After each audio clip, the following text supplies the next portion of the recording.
Lekin travmalar ikki xil tarafdan o'stiradi. Bitta qiz misol uchun travma olgan, otasi urgan, juda kuchli haqoratlagan, bizani mentalitet ayol kishi ishlash kerak emas degan, ko'chaga chiqarmagan, u qiz ishlagani chiqib ketgan.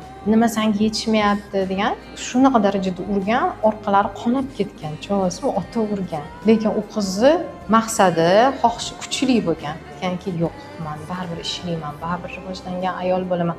Onamga o'xshagan bo'lmayman. Otasi bilan mana shunaqa siz bilan men o'tirgan переговорga o'tirgan.